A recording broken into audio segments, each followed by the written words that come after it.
Hello guys, ছোট থেকে ভালোবাসা আর বড় থেকে প্রণাম জানিয়ে আজকে ব্লগটা শুরু করছি গাইস। দেখো আমি আজকে ব্রাশ করতে চলে এসেছি যমুনার পাড়ে। দেখো যমুনার পাড়টা কত জল গাইস। সো গাইস দেখো সকালবেলা খাওয়া দাওয়া কমপ্লিট করে আমি ব্রাশ করে নিয়েছিলাম।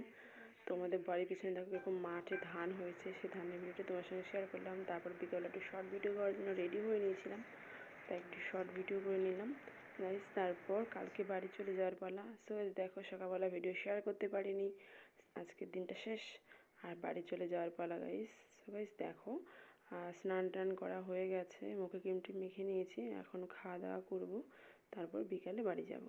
সো গাইস দেখতে থাকো ভিডিওটা, সবাই প্রায় চলে গেছে। দেখো এটা আমি দই কাতলা নিয়ে বসে পড়েছি, এটা কাতলা মাছ আর আলুর চিপস, যেটা দই কাতলা আর আলুর চিপস, ওটা ইলিশ মাছ নিয়েছি। আর করেছি মুলো দিয়ে ডাল, মুসুর ডাল, দাদাভাই আমার পাশে খাচ্ছে, আর হলো স্যালাড। সো গাইস তারপর দেখো খাওয়া দাওয়া করতে করতে দেখো এবার দিয়েছে চিকেন, আর চিকেনটা খুবই টেস্টি ছিল, কক মুরগি যেটা বলে সেটা করেছিল। দেখো এটা হলো মানে কি পা।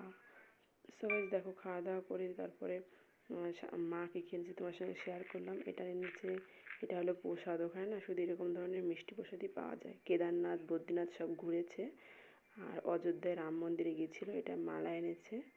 আর সেই ঘোড়ার পায়ের খুর আছে না পাহাড়ে ওঠে যে, সেই খুরগুলো মা আমার জন্য নিয়ে এসছে, অনেকে নিয়ে রেখে যে তোর কাছে ভালো লাগবে, সবাই নাকি কিনে কিনে নিচ্ছে। তারপর দেখো গাইস এটা কি, তোমরা দেখে বুঝতেই পারছো, এটা হলো কেদারনাথের সে একটা নিয়ে এসছে, বলে এটা স্মৃতি রেখে দিবি তোর কাছে, আমার কাছে তো থাকবে না, তাই আমি নিয়ে এসেছি। আর এনেছে অযোধ্যায় রাম মন্দিরে গিয়েছিল, সেখান থেকে দেখো রাম সীতা। সো গাইস আজকে ব্লগটা এই পর্যন্ত, সবাই ভালো থেকো।